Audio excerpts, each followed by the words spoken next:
Okay, I guess we'll go ahead and get started. I want to welcome you all here today. My name is Corey Williams, and I work here at the Fayetteville Public Library. Before we get started, you may have noticed an evaluation form in your chair. If you could fill one of those out before you leave, we really do appreciate the feedback. It helps us plan future programs. This program today is a presentation of the True Lit Festival, which actually started yesterday. I hope that you all take a look at the other events that we have planned for the next couple weeks. We have several big authors coming. You might have heard R.L. Stine is coming, but we also have Neil Schusterman and Daniel Jose Oldair is coming as well.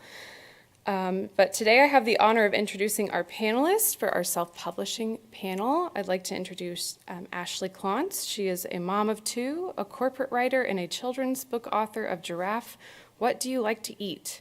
Both Ashley and her son Hayden wanted to write a book at a young age, so they developed one together featuring his favorite animal and foods. While she's not fielding questions from her curious kids, you can find Ashley working in PR for global organizations, enjoying local coffee shops, or trying new restaurants with her husband. We also have artist Sean Fitzgibbon. Sean is a 2021 Artist 360 recipient and the 2023 recipient of the Arkansas Arts Council Individual Artist Fellowship Award. His book was also recently selected for the Arkansas Gems. His graphic nonfiction work is What Follows is True, The Crescent Hotel, a documentary-style graphic nonfiction that explores the Crescent Hotel's strange 2 years as the Baker Hospital. We also have Cindy Quayle. Cindy is the author of the cozy mystery book, Death on Cozumel Island. Cindy lives in Fayetteville with her husband, 2 teenage boys, and 2 mischievous beagles. When she's not writing, Cindy teaches academic writing for Spring International Language Center at the University of Arkansas. She is currently working on her second book in the Claire O'Keefe mystery series, Betrayal in the Bay. And then our moderator for this afternoon will be Talia Tate Berner. She is an award-winning author of 3 books, the founder of One Mississippi Press, LLC, and a regular speaker at book clubs and writer events throughout the South. She is a self-proclaimed nature lover and blogs at Grace Grits and Gardening and has been known to raise monarch butterflies on her back porch. She lives in Fayetteville with her husband, John, and her 2 mini schnauzers, Annabelle and Gracie, and she is slowly working on her next book. And so this afternoon, I'm going to hand it over to Talia, and thank you all for being here. Thank you, Corey. Thanks, everyone, for coming out. I think self-publishing is a huge topic because I get a lot of questions about it through my blog. So today we are going to try to answer some questions by sharing our own experiences. So welcome to the panelists. I think we should start with just the basic question, why did you decide to go the self-publishing route instead of traditional? I think that's a good spot to start. So Ashley, you want to go first? Sure. So initially with our children's book, it was going to be a family project with my son and I. So I wasn't even initially planning to publish, but then after talking to some friends and family about the topic, they said, oh, we would put that in our, home library. We would buy that book. And so because of that, I started looking into self-publishing, had some coworkers who I found out had self-published books. So basically for the autonomy it provided, having the final say in exactly what would be released out into the world. I'm a corporate writer by trade, and so everything I write or edit can go through 3 to 10 people before it's released into the world. So because of self-publishing, that allowed me more autonomy on the timeline and the content. Right. I think that really appealed to me. My first book was actually traditionally published. And so I went through that process with an indie press out of Florida. So I had that experience, and I feel like I learned a lot, but I also learned that I would rather have control of the process myself. So when my second book was about to be finished, I decided the time was right to start my own publishing company, to get my rights back, and to just take it from there, because I wanted to have say over formatting, and I wanted to have say over the cover art, which you don't often get if you go with a traditional publisher. Plus, I was in a hurry, and even though the process still takes time because you want to have a good product, you do have more control of your timeline if you do it yourself. So Sean, what about you? So I tried to find a publisher. I landed like a literary agent for about a year. He actually reached out to me. He represents like children's book authors and illustrated book authors, like graphic novels and graphic like what I do, and so he just reached out to me and was like, hey, because he's actually also a graphic novelist, kind of like myself, and so he was like, hey, I think that I could get your book published, and so it's like, okay, yeah, and he's like, give me a year, and so he reached out to publishers all over the East and West Coast, and all like everywhere, and even the U of A Press, but he did not land one publisher, and I think part of that was because I've learned that publishers are extremely risk adverse now. Like if they're unaware of what this book is or what, like a lot of them are like, well, I don't know what the Crescent Hotel is. I don't know what Arkansas. No,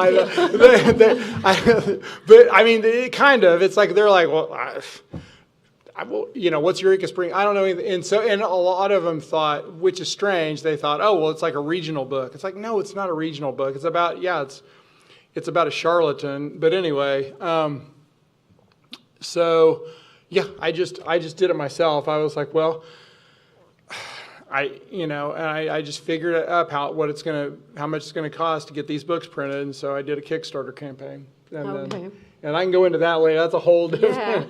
Yeah. So that's it. Kind of. I didn't really choose to self-publish. Right. I kind of landed in that. But like you said, it gives you a lot more freedom. And it does. Yeah. Great, Cindy. Yeah, like everyone here, I kind of landed in self-publishing for the reasons of creative control. But for me, the quote by Toni Morrison really stuck out. If you don't find a book that you want to read, write one yourself. So I read a lot of cozy mysteries, and my main character is half Asian. So in cozy mysteries, there's not a whole lot of half Asians or Asian characters. And a lot of them have backgrounds with a baking shop or a librarian, but not necessarily an ESL teacher or a scuba diving mystery sleuth. So I wanted to do something a little bit different. And like Sean was saying, a lot of publishers don't like things that are different. They want to be guaranteed it's going to sell. So knowing that, but really wanting to put this character out there, I decided to go ahead and self-publish and see what happens. Thank you. So let's talk a minute about misconceptions of self-publishing. I think there are a lot of misconceptions. And along the same thread, just what you can do to ensure that you have a really good product, because I think that is one of the problems with self-publishing. I think there are 2,500 books published every day. And so with that type of volume, it really is up to us to make sure what we are putting out is worthy of being on the shelf at the bookstore or at the library. How many books did you say? 2,500 a day. God, that's crazy. Wow. So it's easy to get your book to get lost, with those type of numbers. I didn't mean to depress you. So what do y'all think are some of the misconceptions of self-publishing? I think one was that it's free. Technically, it's free to put your document on Amazon Publishing, which that's who I publish through, but it does take a lot of money. And that's something, as I'm writing the second book, I wished I had saved up a little bit of money for different editors along the way, or different covers along the way, different promotional tools along the way. So it's not as inexpensive as people have led me to believe initially. So if anybody is considering self-publishing, I would say kind of save up some money, knowing that it will take some. Yeah, and I think part of that goes to your purpose. If you really are trying to publish, say, a family history for your family, you may not be as interested in marketing and getting your book out there. And if that is the case, you can do it relatively inexpensively. So it really kind of depends on your goals with your book. But if you are, if your goal is to see it on the library shelf or to see it at Barnes & Noble, then you will need to put some money behind your marketing. Yeah, I think that's one of the misconceptions too, is that social media, people think you can just throw stuff out in social media, or like, and that's a very passive way to go about trying to get the word out there.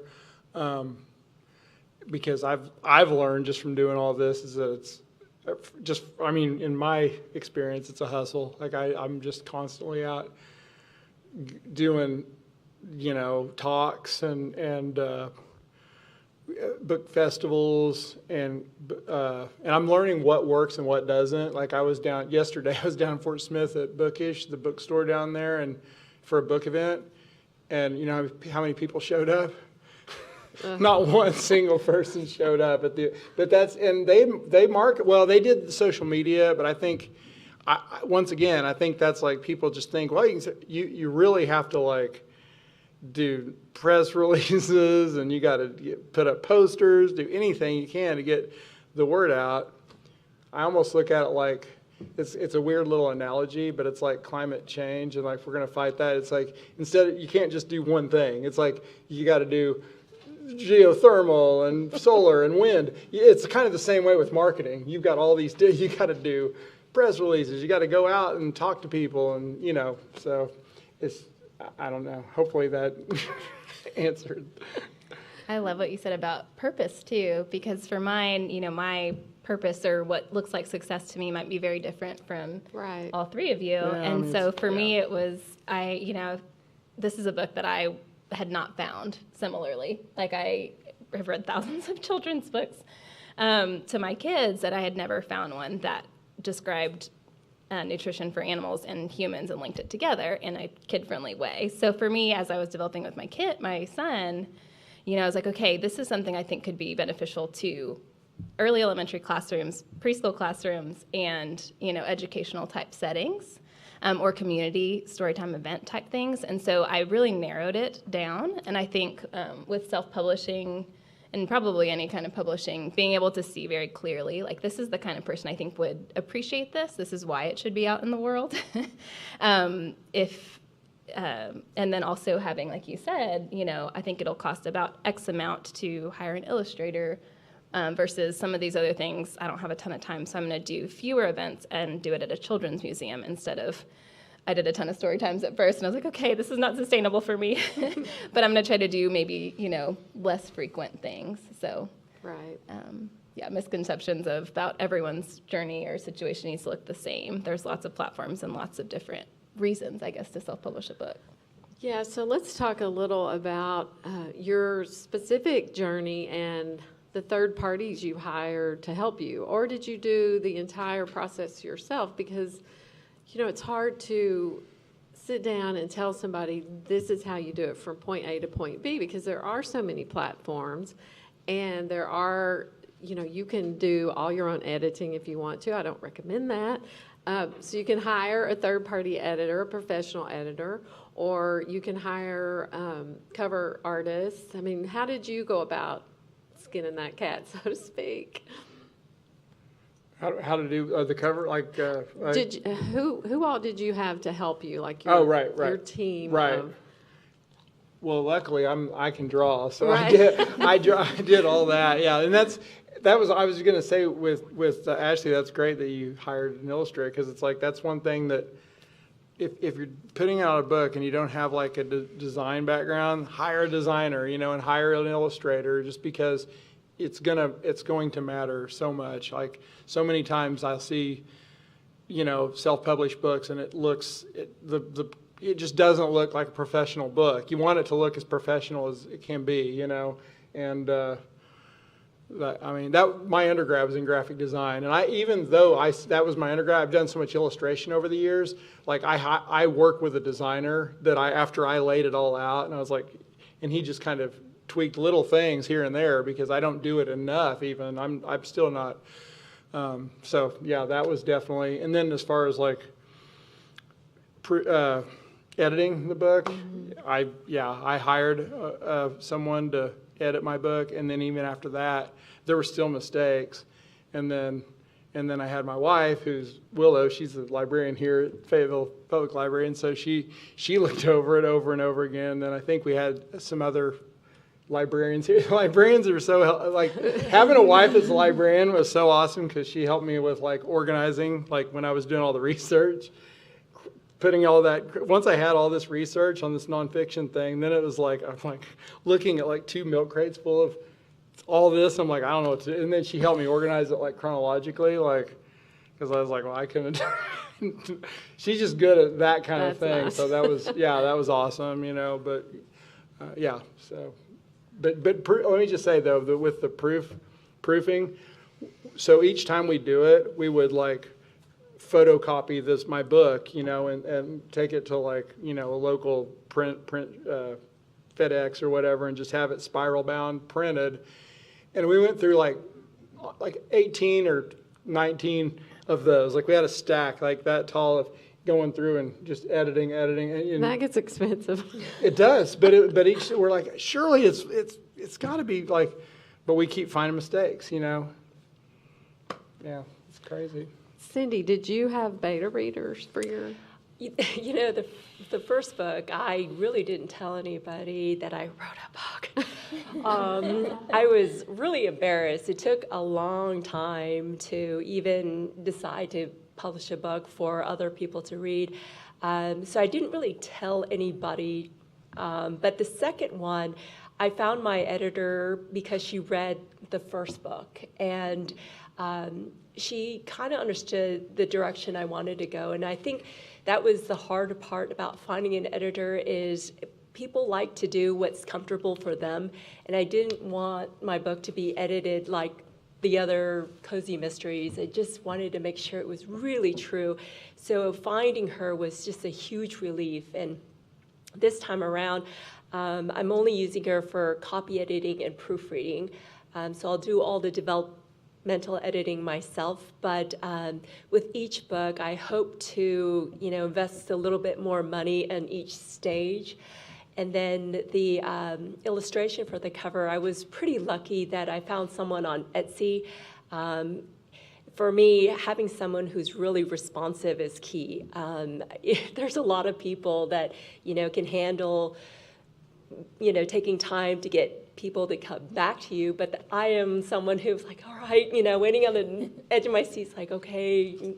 So having an editor and having a cover artist who are really quick to give me feedback was someone that, I have on my team now. And I have a couple beta readers now for the second book, and then I have a few people who have asked already to be advanced reader copy readers, which I didn't know was a thing before I published a book. I'm like, ARC, what's an ARC? So there's things for each step that I hope to get better with each book. So for someone here that may be ready to publish, do you guys have advice on how to go about finding, say, an editor? You mentioned Etsy. Have you worked with Fiverr? Has anybody worked with that? So Sean, how would you recommend someone go about maybe finding a cover artist or an illustrator if you're doing a children's book? Yeah, that's a good question. I mean, yeah, because I never do that. Can we hire you? I don't. Yeah, right. Well, no, I'm too busy. Don't try to get me. Don't. No, I've got so many things that I'm doing now. It's like. Ashley, how did you do your? So I actually, a illustration? coworker who'd self-published a book recommended that I look at Etsy too, which was There you so go, helpful. yeah. I would recommend anyone to do that if you're looking to do a picture book. or even illustrating a cover. And so I just scrolled through a ton and found one that had the look and feel that I liked. That's a on good- theirs, yeah, there you and go, it was so yeah. helpful. And then a lot of them will do like a 15-minute free consult call like online and Zoom. So my illustrator was in Connecticut, but it was really neat to work with, and at a price point that I was willing to pay. There are a ton of illustrators out there who would probably have done a wonderful job, but they were just great, like look and feel, and then price. And in particular, especially if you're doing a children's picture book, I would try to know where you're going to publish first, so know which platform you're going to use. So I wanted to do both hardcover and paperback. Amazon was okay for paperback. They will not do a hardcover for a children's book. So I knew that going into it. So I published on both. So when I found an illustrator, I asked them, and they already knew the design specs for illustrating and formatting for the platforms I needed to publish on. I've talked to other people who've written and self-published children's books. Their illustrators create amazing illustrations, and then they get to the end when they're having to upload it to the platforms, and it's like, oh no, we have to very heavily edit to do it for the right specs. So I think that probably applies to any kind of book, making sure the platforms, whether it's you are going to be formatting it or someone else, that you're up to speed on that. So for me, that was the illustrator, because I had no idea how to format myself. I think that's wise because, especially with the children's book, it's such a different animal, like the page count, and I think that makes sense. So let's talk about platforms. So you use KDP for your KDP and Ingram and Spark. Ingram Sparks, and that's what I did as well for my ebook and my paperback and hardback. What about you, Sean and Cindy? What platforms did you Just work KDP for right now. with? Okay. I did it all. I did it all myself. I went through a printer called Print Ninja, and they're out of Okay. Chicago, and they do a lot of like illustrated like books and stuff like that. And so I just that was I wanted the book to be so specific with what I was looking for. It's a lot of times like with Amazon and KDP and Kindle, like I don't know.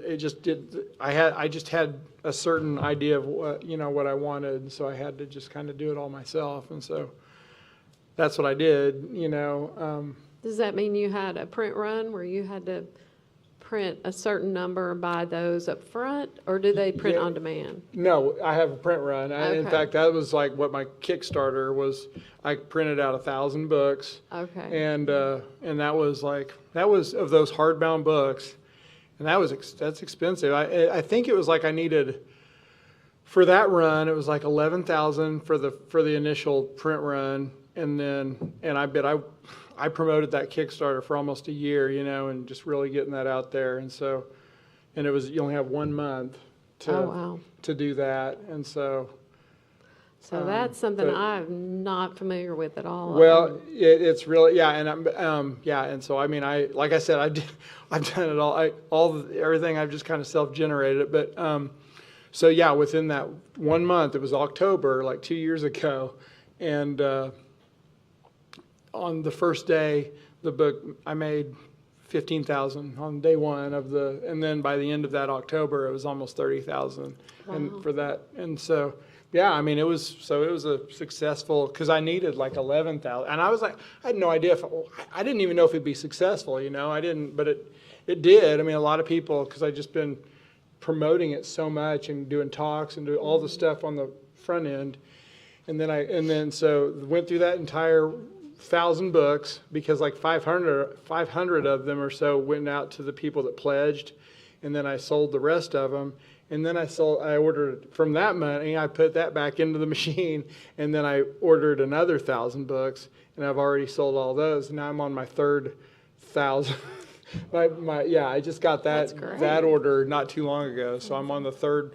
And so we have, luckily I have a friend that's downtown here in Fayetteville that has like a software development place where he was like, they came over one day and he was like, so we have all these in the garage, the crates, or not a crate, but like pallet with all the literally like 2 tons of books, because they're heavy, And he's like, hey, I've got a loft with a space if you want to store your books. And I was like, really? And so, yeah, I've got a place where I can store them, you know, and, Okay, Yeah. well, Yeah. that's pretty cool. Yeah. So for those who aren't familiar, so if you go through Amazon or you go through Ingram Sparks, they provide print on demand. So you don't have to buy a bunch of books and store them at your house. They're very proud of what they do, and they're going to take their chunk of the profits of their royalties. But, you know, it's just a different way to go about it. oh, yeah. Yeah. And I will say with KDP, you can order author copies, so it's just the cost of the book itself, and then you can sell it if you have a website, or I did a author talk at Pearls Books, and then I sold there. So there are ways that you can work around the print on demand, but definitely you just have to put a little work into it. Yes. Talk about why Ingram Spark, why you would use Ingram Spark. Yeah, so Ingram Sparks, for me, I've used it for my 3 books because it was the only option when I started to get a hardback. And Ingram Sparks sells through Lightning Source to bookstores and libraries. And so if you really want to have a presence in a bookstore and a library, that's the way to go. Because a lot of bookstores are not going to order through Amazon. Is there any other? Yeah, that's what Yeah, now I have since heard that recently Amazon has started doing hardbacks, which is pretty cool. But I still think if you're really wanting to market to bookstores and libraries, you're going to need to probably go through Lightning Source and Ingram Sparks. And that's a whole other animal as well. Just uploading to Ingram Sparks is, yeah. Yeah, I will say having uploaded on both Amazon KDP is a lot easier. It's super simple. Ingram Spark, you have more autonomy in choosing like what percentage. So like she said, it'll go on Lightning Source. So like because I uploaded my book to Ingram Spark, it's on Walmart.com, it's on BarnesandNoble.com.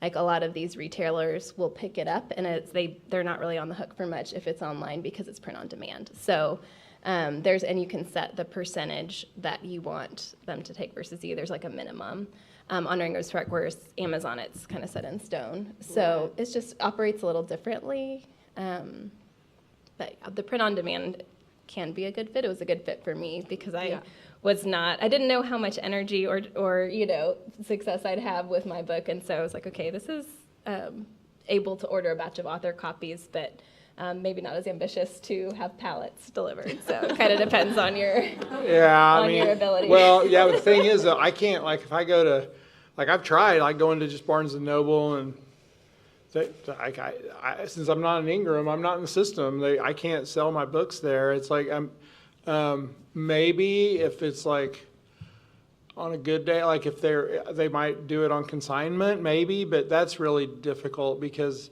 a bunch of reasons. One reason, it's like I've heard, like when they're doing it on consignment, they'll just forget about it. They'll just sell it, and you have to like really keep track of it because a lot of times they just forget about that, and then it's like I've heard that so many times from people, and it's like, and if they don't sell it, you get some used books back. It's like, and then you just got used books that it's like, well, what do I do with these? So yeah, that's kind of the difficult part. I mean, I've got it in a lot of, a handful of like independent bookstores, like around kind of the region, like some like Wordsworth and Little Rock, and one called Magic City Books in Tulsa, and Pearls, of course, and I don't know, all up and down, Two Friends, and all around Northwest Arkansas, but. Yeah, I mean, it's weird. Barnes and Noble did in Rogers, they did an author talk for me, and then they did it where it was like they bought so many books on wholesale, and then we sold a bunch. I did an author event. We just sold books and signed them, and then when they sold them all, I was called them up and say, "You guys need more books?" And they're like, "Well, now we'd have to do it on consignment now." And I was like, "Well, before you did it on wholesale, you bought them wholesale. It's like, yeah, well, I shouldn't have done that. And so I was like, oh, okay, well, so. You really have to be your own advocate. It's sort of like going to the doctor, Yeah. you know? Yeah. So that's probably a good segue to talk about marketing. It really, I think, yes, Before you leave this, is there a certain program that Ingram Sparks wants you to use, that you write your book into? I've forgotten the name for what that is, but a certain formatting program? no, I think I do all of mine in Word documents, which is probably not the smartest thing because they can be, Word can be a little tricky, finicky. But I have always used Word, and then I upload for Ingram Sparks a PDF. I think it's a PDF. You have to convert it to a PDF. And then, each type of book is going to require a different type of file. So you just have to do a lot of research on that because, and it's easy to find. Thank goodness we live in this internet age where we can just Google anything. But and all of the platforms like KDP and Ingram Sparks have lots of training material out there. It is a matter of sitting down and really learning about, there's no easy shortcut, unfortunately. If I could just add that there is some formatting tools, like my initial draft is on Word, but then I import that into Vellum, which right now is only used for Apple computers, but it will format to whatever platform you want to publish on. So it'll have a file for Kindle, an EPUB for, a different platform. And it makes formatting so much easier. Before I was like space, tab, tab, tab, tab, and it would take forever to make your book pretty. So I don't know if that's what you were getting at as far as, what form, but initially Word works, and then if you can get Scrivener or Vellum or some other tools, that will help you format, so then when you're ready to load on a platform, it will make things easier, making sure that it's pretty. Yeah, and I have used Scrivener, but I don't know, I'll just go back to my Word. So let's talk about marketing a little bit. So, Cindy, you have a new book coming out soon. It's in pre-order. So, and since you're doing cozy mystery, that's a hugely popular genre. What type of marketing have you been doing? And what have you learned from your first book that maybe you're doing with your second? Right. So, as I mentioned, for the first one, I didn't really tell anybody that I was doing it. So for the second one, I started right away letting people know I was working on the second book. And I've been on some different Facebook cozy mystery groups.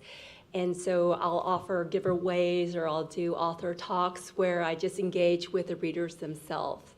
A lot of the people who bought the first book were my writer friends, supporting me, keep going.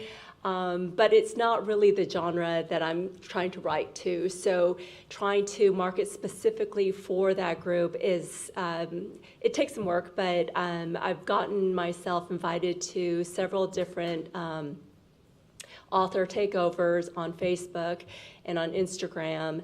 And then next year, I'll be doing some book signings because my character is a minority character.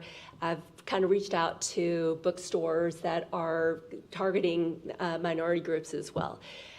So there's just things that I'm still learning how to do, but for me, because cozy mystery is really big with a slightly older population, TikTok isn't really working for me. I'm not sure how to use that. There is a huge market for that, but I don't think my readers are on that, so I'm really focusing on the Facebook groups who they're very, very active members on. Do y'all think it is really important to have a social media presence? Yes, for sure.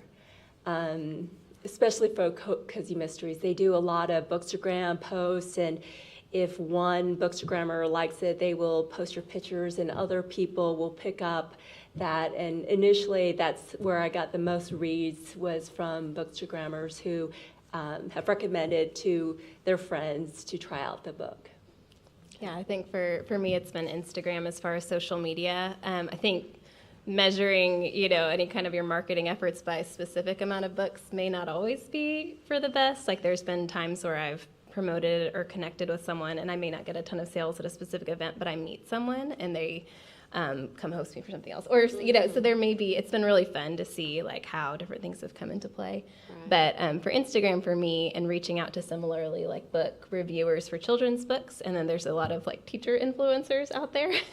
So sending it to some elementary education teachers who will post about it and read it to their kids and share feedback, and that's been really fun too. So helpful for my group, and parents of young children who are also on Instagram. So, What about you, Sean? Yeah, I don't know. I do post like maybe once or twice a week on, I do it on Instagram, Facebook. I have 2 Facebook pages. One's like I'll just Sean Fitzgibbon, one Sean Fitzgibbon Art. I don't know. I put them on both, and then Twitter or X, whatever it's called, and also whatever. But and then it's LinkedIn, and I don't know. I just throw those out there like twice a week, and it's just whatever I'm doing. And then also I have a newsletter that I put out generally it's like once a month. I put out a newsletter, and I don't know how it's. So what about, what would you say from start to finish, how long did it take you to write your book and to get it published? I know there are all different genres and types of books here, but Cindy, what about you for your first secret book? The character itself I came up with years ago, but on a vacation, family scuba diving vacation to Mexico, to Cozumel, I figured out the plot for that.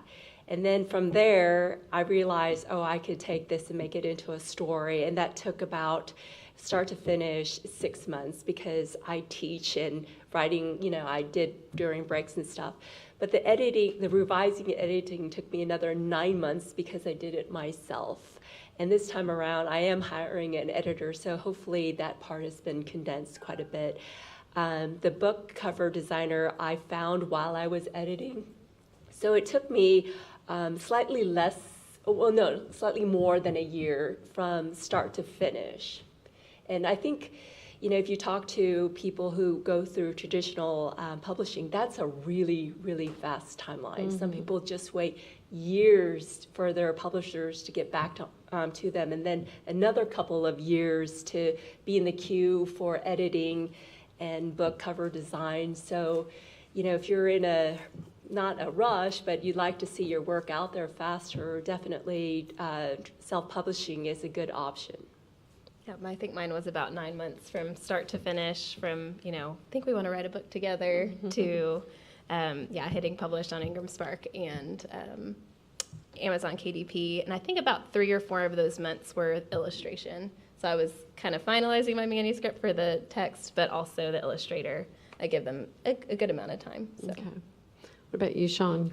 You had to do a lot of research. Well, yeah, it was a lot of research. Plus, I had to draw and paint the whole thing, and I also teach. I'm an adjunct art professor up at NWAC, and I mean adjunct because if I was full time, I wouldn't be able to do that, But I'm able to so that gives me some time to do it. But I've also, when I'm not teaching, I've done a lot of shows and exhibitions, and I also have done a lot of illustration work. So in between doing all that, I was working on this book and researching it. So that actually, it was like a decade, of all, but now it's like I'm working on more, and it's like now I'm able to just kind of carve out time where I'm just working on that, and it's like, and I'm working with other writers and stuff. So, but so it was, and all that stuff was a lot of work. Yeah, so it's Yeah. crazy. Yeah. So many authors crank out a book every year or 2 books a year. You know, I assume they have teams of people and we're just one person. You know, we don't Right. have Yeah. people. Yeah. But for my 3 books, my first book took, I will say, a couple of years, start to finish. And I had a traditional publisher. And then my second book took, I think I average about 2 years for each. I'd like to think I'm getting it a little bit faster, but I don't know that I really am. I spend a lot of time editing, and I think it takes me a while for the story to percolate. But my editor, I have had a professional editor for all 3 books, and she lives in Jerusalem. And so I work with her via Skype and email, and that can sometimes make it a slower process, but I think she's really good. She was Donald Harrington's editor, and I love Donald Harrington, so he was, I wanted to see who he used, and she was his editor for his last 3 books. And so I connected with her, and I love working with her. But I think if you are interested in getting a book, if you've got one finished and you're ready to get it out there, it is easy to get it out onto Kindle, to KDP, pretty fast to get it uploaded. It just depends. It goes back to your goals and your purpose for that book, I think. What about mistakes? Like, is there something you have learned that you would do differently if you could do it again? Or in your next book?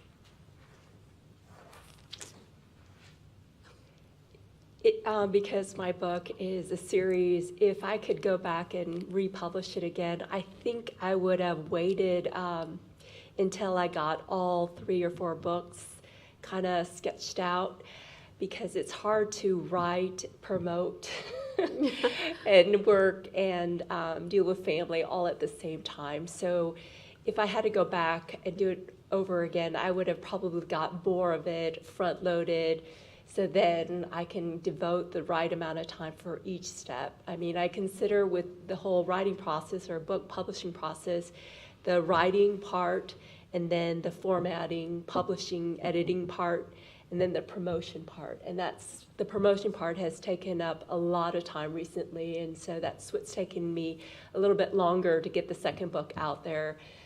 Just not enough time in the day to do all 3. So if I could go back and do it again, I would have waited until I had all 4 books kind of set a little bit more. Yeah.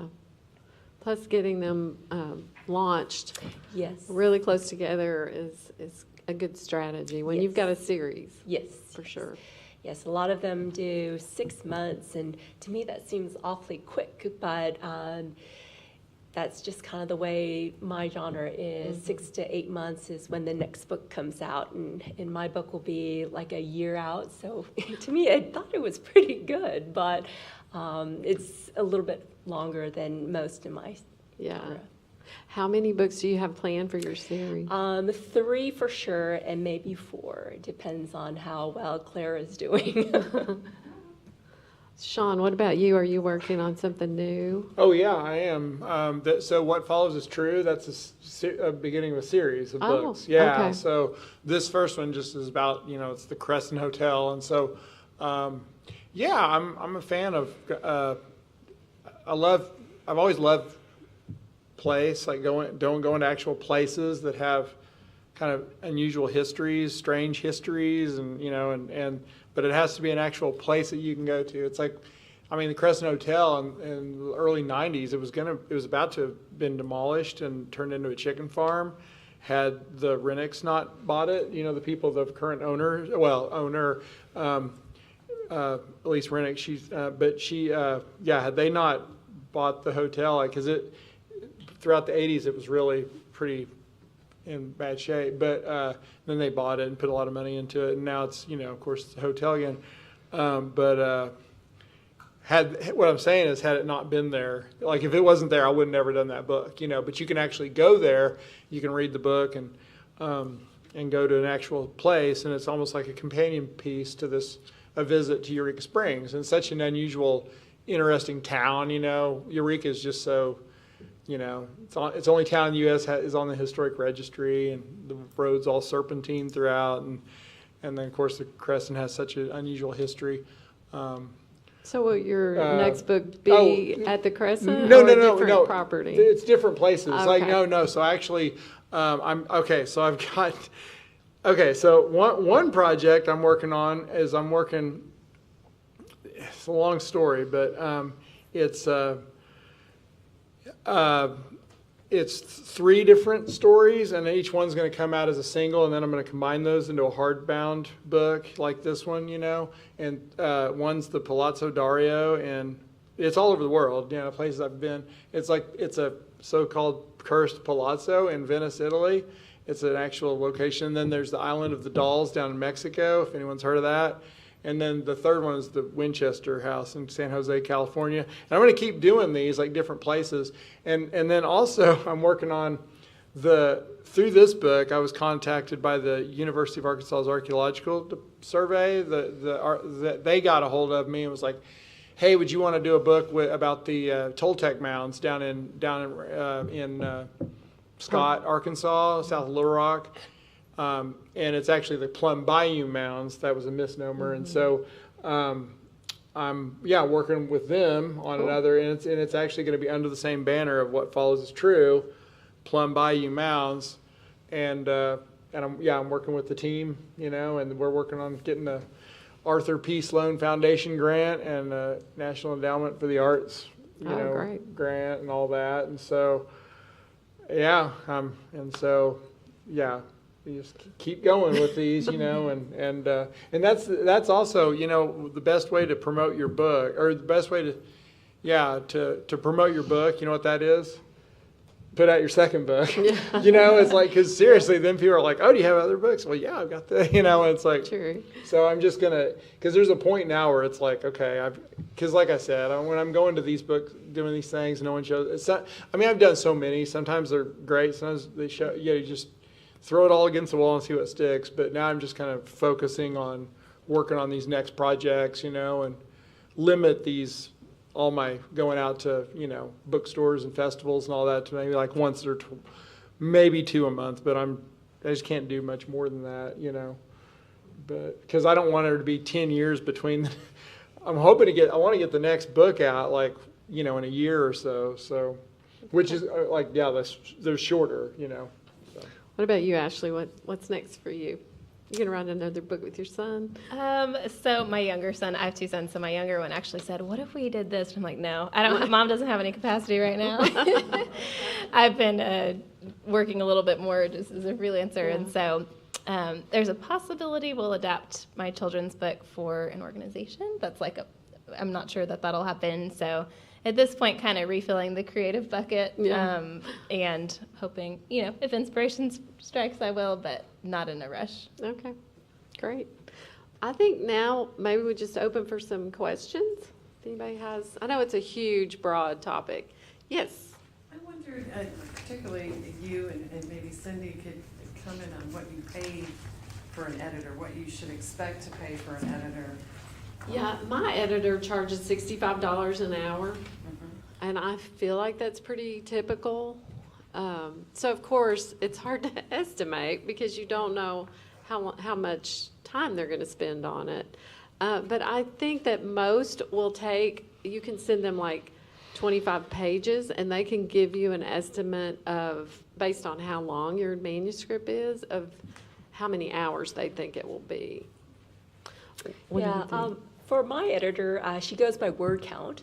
So for the copy editing and proofreading stage, it's like 1.5 cents. I was going to say 0.015. Is that 1.5? So that is for that. But for like the developmental, the thinking, creative process, that could be a little bit more, maybe 3 cents to 5 cents per word.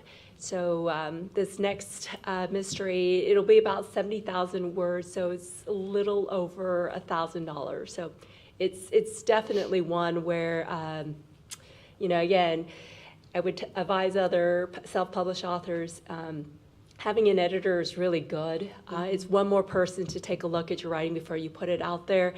Just save up a little bit of money and get that part at least with a proofreader or copy editor. I agree. And when you have got a 100,000 word story, it is so hard to proof your own work Yes. because you can get so lost in that story and you can't always start from the beginning every time.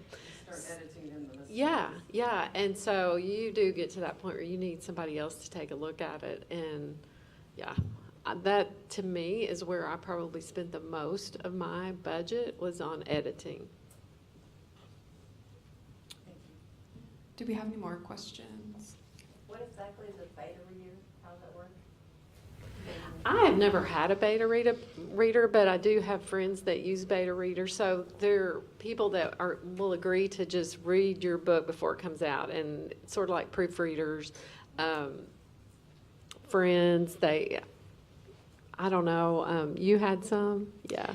Yeah, and it's funny because, again, I didn't know, all these categories until I started writing it, but there's a couple of different types of readers. There's alpha readers who are the initial idea, and then beta readers is when you have your story pretty much complete. And then the ARC readers are the ones that are pretty much done, and they're just looking for a complete story. They might give you feedback on any, editing mistakes, but at that point, your book is done. But beta readers, you'll get to find out if this is a good idea or not, or if something is maybe triggering or offensive. So if you have some friends that you trust to be a good beta reader, not like, oh, it's great, everything is perfect, because Yeah. I'm sure there isn't, those can be good beta readers. I love what you said too about just reading for sensitivities, because even with a children's book, it was about nutrition, but just sending it to other people who their kids have significant dietary restrictions and saying, is this sensitive to them, and how would they read it? Even a children, will they, how will they react? This may make sense to me, but does this make sense to a 5-year-old? So depending on your type of book. Yeah. Yes. When you guys getting sleep? Well, yeah, you gotta work that in, and Is there anything like zombie writing? there is one of my favorite writing books is called From Where You Dream by Robert Olin Butler, and he talks about how when you first wake up, you're kind of in that dream state. You can get a lot of ideas, and I do that. I will notice when I first wake up, I am thinking about my book, especially now that I'm almost to the end of the first rough draft. And so I do think there is something to that, but I love that book. Yes, Can you talk about drafts? yeah. First draft versus like, how do you 10th guys draft. approach those, like, You know, getting through the first time? I guess they say there's a pantster and there's a plotter. You're one of those two typewriters. And I'm a plotter outlines, they know where their story's going. I'm a pantster, I fly by the seat of my pants. And my stories are pretty much character-based. I have characters I love, and I really don't know where my story's gonna go, and they just unfold as I write. So I write from chapter 1 to the end. I don't skip around. I think some people do. So my draft, when I get finished, I've got a full story that is full of lots of holes and pretty bad. That first draft is pretty bad. I do sort of edit as I go, which some schools of thought will say don't do that. But for me, I will start the next day. I write in the morning really early, and I will get up and I will go back and go over like the 2 pages I did the day before, and I will edit those, and it kind of gets me back into that frame of the story, and then I'll keep going. So that's sort of how I do it. But I know some people really have strict outlines. They know each chapter. I just let it kind of come to me. What about you guys? Yeah, so for mystery, I need to know, Yeah. who is going to die and how that person ends up dying. So I'm writing backwards. So my first draft is just really short little chapter summaries. And then I don't really have a second or third. It's just kind of revising and writing and adding dialogue until it gets to the part where I feel like it's a really good story. And then I'll send it off to some friends who are beta readers who will tell me, yeah, this is good. Or my sister is actually my harshest beta reader. She's very blunt and said, I like this, but I hated this. And, please kill this character off. So, but I think it's good because she reflects a lot of my readers who kind of echo the same things in their comments. So having two or three good beta readers to help you revise the story is really good. Too many, it's almost like too many voices in your head, and then you kind of get stuck trying to figure out how to add or include everything that everybody wants, and you really can't. As a story writer, you have to go with a good story in your mind and just kind of flesh it out as much as you can. And some people will want to see this happen, some people might not want to see this happen, but you're not going to please everybody in the end. For sure. Can I follow up on that? Yeah. So when you get done with your first draft, then do you go back through and read the whole thing and try to fill in the holes first before you kind of really or do you do an edit sweep through and then go back and fill holes? I kind of do my edit and my whole fill at the same time. Okay. And I also do a lot of reading aloud. I will read aloud because I can really hear how it sounds, and you really notice things that don't ring true when you're reading it aloud. I do that a lot. I read backwards a lot, not like the sentence backwards, but I'll read the last sentence in a paragraph, and then I'll read the sentence before and the sentence before, and I really notice mistakes that way. That's more toward when I have a clean draft, the 10th draft. But I think the editing is fun. That's, to me, when all the magic happens. So I love once I get my rough draft and I can really get into the story. Yeah. So you don't feel like the story is fleshed out really after first draft? No. Okay. That's helpful. Thank you. I think I have some good ideas of things I want to go back and add, but I won't let myself because I want to get through to the end. Thank you. You're welcome. Yes. Yeah, I have a question about publishing. So I'm wondering if you guys need to do any kinds of administrative procedure to get the book, the draft approved before publishing. As far as Could you repeat the question? I didn't I really hear. couldn't understand this. No, I'm sorry about it because I'm not familiar with the procedure here to publish book. But in my country, whenever we want to publish a book, we have to apply it to kind of send it to some kind of offices, and the people who are in charge of that will read. It's not about censorship, but it's just kind of administrative procedures. So I'm just wondering if in here we need to do that type of thing to get the book published. No, if you are going to publish through KDP or Ingram Sparks, you'll upload your manuscript and they will go through a sort of a quality control check. It's not an approval as of, you can't publish this type of content. It's more looking for spaces or error formatting issues and things like that. So that, you'll get an approval back that way, just to let you know that it's formatted correctly. It's going to look appropriate when it's printed. You do have to worry about some legal issues, which we didn't really touch on, but it's especially if you're publishing a nonfiction book, you do have to think about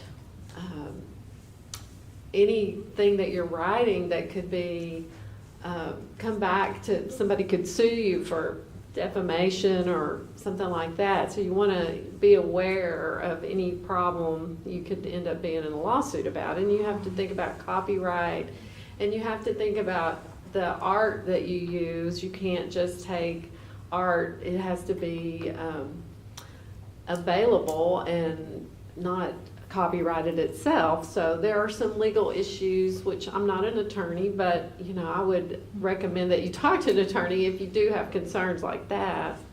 Yeah, and you, as a self-published author, you would apply for a copyright yourself. So I just got my copyright in the mail like 2 weeks ago, over a year later, which is also a really fun feeling too, seeing like, you know, you own the copyright of an original art or an original piece of art.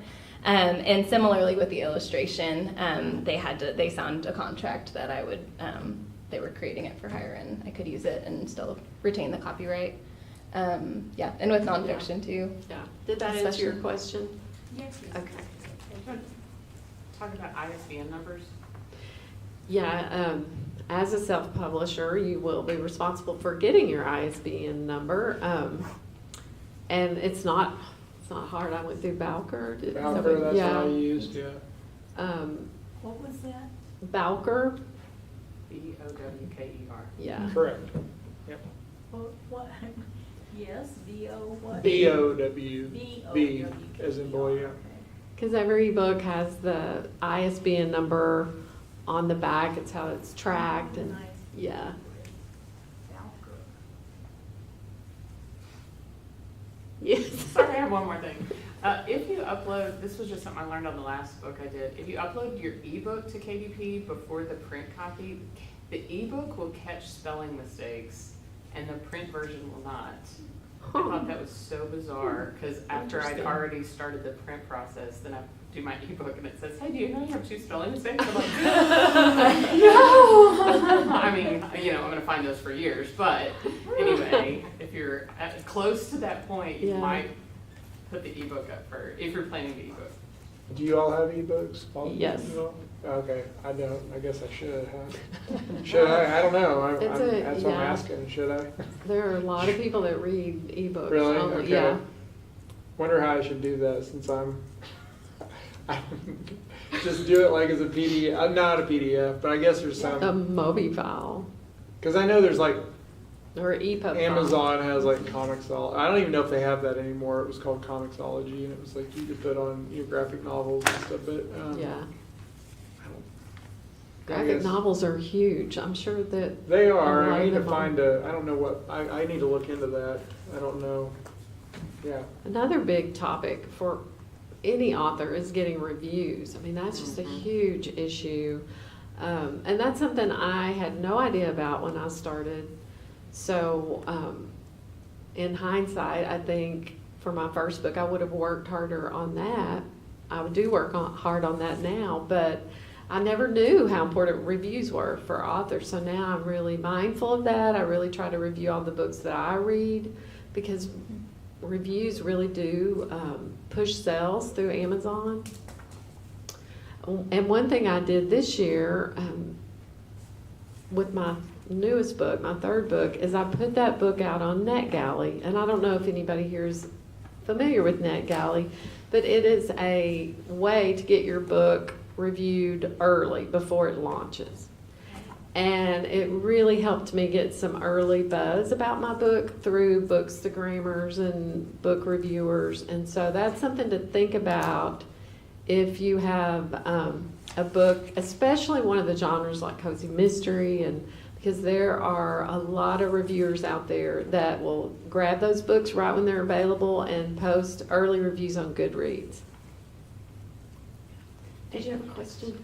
Yeah, what do you wish you would have known before you self-published? There's one thing. Well, probably about the marketing. I really had no idea what to expect. And so I think I would have put more effort into a launch early on and worked on getting a platform that would help me get those early reviews. Because I do think that's important. If your purpose is to sell books and to get readers, which that's always been my goal, is to get readers. And I feel like reviews bring in more readers, and that in turn helps you sell books. What about you guys? I think that's pretty accurate. I just posted something about reviews. But it's so true because I think for Amazon, the magic number is 50. So if you get 50 reviews on Amazon, they promote your books more. It comes more up on the keywords. And I'm still trying to figure out what keyword my books fall under. It's kind of a mystery to me, and there's tons of YouTube videos on it, but I don't have time to watch any of those. But I would agree with Talia. If you can get people, especially verified buyers, to review your books, even just to rate it, you don't have to write anything, but if they're verified buyers and they rate and review your books do jump up there with the searches or how it shows up on the website. Yeah.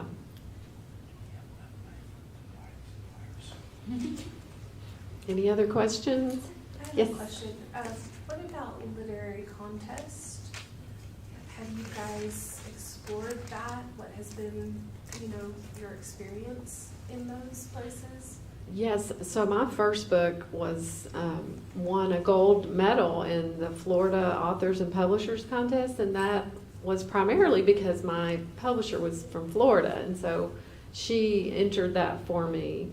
And I do think it's good to do that. I think it adds some legitimacy that you can have. You can say you're award winning. You win one award and you're award winning. And then I have entered sections, like chapters from my second book, which is a memoir, in literary journals, and they've been published. So you can, it's another way to promote your book too. So I think it's always good to be submitting to different journals. Now, there are a lot of contests, and you can spend a lot of money and a lot of time entering contests. So I think you have to be choosy about the ones you enter, and I don't typically do the ones that cost a lot to enter. I think you can spend a lot of money on that, but I think it is a good idea. Taylor, I have a question. When you were talking about reviews, do you do like Kirkus and like? I did for my 3 books. My publisher did it for my first one, if she ordered a Kirkus review, and I have ordered them for my second 2, and they're expensive. Oh, is it? Okay. But you can often find sales, and so that helps. Okay. How much? What was it? Oh, gosh, Circus? $300, $400. But is it helpful? I mean, did you find it to be? AOS? I think it helps because you can excerpt parts of it. You can use it on your Amazon page. You can put it on your back cover. Okay. I think it helps. Okay. Was there any others that you recommend as far as? There are a couple that I cannot think of the names. Yeah. Can you submit to Publishers Weekly? I know they do like a indie section. I think you can. And The library Indie uses favorites, Kirkus, Publishers Weekly. If you end up in Kirkus, which we call Yeah. the very mean old man one, actually, they're not very nice. Oh. So buyer beware, I guess. But Oh, wow, okay. they can be pretty rough, but yeah. we do trust their opinion because they are so particular about giving someone, like, they do, I think, a thumbs up. If you Yeah. get a thumbs up from Kirkus, Oh, yeah. you're set. Pretty much any library will buy that book. But I know you can submit for that one, and then I know that Publishers Weekly does like an indie section usually in theirs, and they do reviews weekly. You'll get them. So, but I don't know how that works. There's one called Reader's Favorite, and that one is not too expensive to get a review. So you should tell us how to get books in the library. Yes, I agree. Yeah. Well, we go by reviews a lot. Local authors, we do.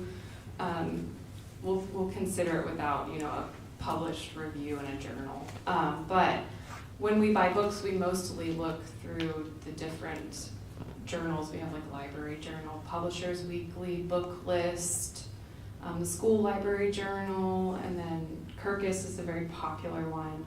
And so we all just look through those catalogs every week, and we order books from them for the most part. That's how we pick almost most of the books in the library. So if you start soliciting to libraries, which a lot of book authors do. We get a lot of solicitations from independent authors that they say, I've been reviewed by this journal. It's kind of like, oh, okay, well, that's interesting. And then we do buy from Ingram, and Baker and Taylor is a big one too. That's another vendor option.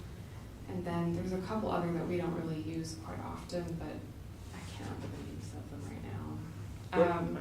What about Arkansas Gyms? I'm in that. I don't know. I got in that, but I like on the Arkansas Gyms poster. Yes. But I'm like, well, how did you get submitted? I have to no that? idea. wonder. They just contact me. They're like, hey, we select your book as an Arkansas. I'm like, oh, That's cool. great. I don't know. I had no idea. And now I'm in that, and Willow's like, oh yeah, that's great. And I was like, what is it? What's it? What'd you say? It's kind of a big deal. Yeah. But what does it do? Like no library has been like, we saw you in Arkansas Gyms and we want your book. Like, Well, we just got the bookmarks for it, so I guess you just got selected, right? yeah, I just got into You that. didn't submit or anything? No, I didn't even know. I was like, Willow was the one that was like, oh yeah, that's good. That's good. That's Maybe really- I she was did like, it for you. She's a librarian. I doubt it. I don't think. I mean, not that she would, on track. but she doesn't have time for that. She's like, You should definitely we've use got it in a your. 6-year-old dog. You should definitely use that in your marketing, though. Oh, yeah. You know. Yeah, I mean, I've like That's an how just honor. put it like, okay, all Yeah. right. Well, the Arkansas State Library gives out certain awards for children's books, and that's called the Diamond Award. And then the Arkansas Gems are featured, and those are usually books that have some kind of stake in Arkansas. And I believe there's a committee, and they choose the books, and then the people on those committees will read all of these books throughout the year, and then they'll pick, like, I think their top 10. And they'll give these awards to them. And most libraries in the state will buy your book if it is an Arkansas Gem or a Diamond winner. There's also the Teen Library or Teen Arkansas Book Award too. So I think the committee chooses, but like which books they want to review. But it's the Arkansas Center for the Book at the state library. So you might solicit to the woman who runs that. I think her name is Karen O'Connell. But They're probably all like, yeah, but I'm not on Baker and Taylor, Ingram, or anything. It's like, well, you go to my website or Amazon, which they're probably, I don't know. I don't know how to. I don't know. Are they I don't know. Librarians can find it. Right, yeah. I know. You've sold 3,000 copies, come on. Oh, I know, Somebody I know. found it. Right, I know, because I cold call people. I mean, it's like I've gotten so used to just like, Wow. oh yeah. So I mean, yeah. That's my advice, I guess. And I've done a lot of library talks, like a lot. On Wednesday, I'm going to be up at Bella Vista at their library giving a talk. I've done talks at Hot Springs, all over Little Rock libraries, and So you badgered people until they made you a gym. probably, I'm sure they're like, just enough, just give it, and then I don't even know what it is. I'm like, what's the... Well, I think they also submit the gyms to the National Book, there's like the National Book Fair. Yeah, it's in DC. Washington, Yeah, DC, yeah. and they'll represent the gyms at the National Book Fair, so I don't really know what happens at that point, but Yeah, that's kind of fun, I guess. right, yeah. Are there any more questions before we finish up? Yes. What is one or two things you would do different from each person? So just from a children's book perspective, there's just things I didn't know. Like publishing to Ingram Spark, they add like blank white pages on either side, and you have to, the way they do it, they print, you have to do, I think, multiples of 4 for your pages. So it says on the website, but I had it where it was like, I think 25 pages in mine, not knowing they would add to complete the set of 4 and then add white. So if you look at my children's book, it's not, it doesn't affect the story, but there's like 3 white pages at the end, which just bothers me. But so there's like small things like that's something, if I write another children's book, I'm going to make sure I stick to the end at one of the multiples of 4, I think. That's a minor thing. I think like with nonfiction, doing something like that, it's like, it's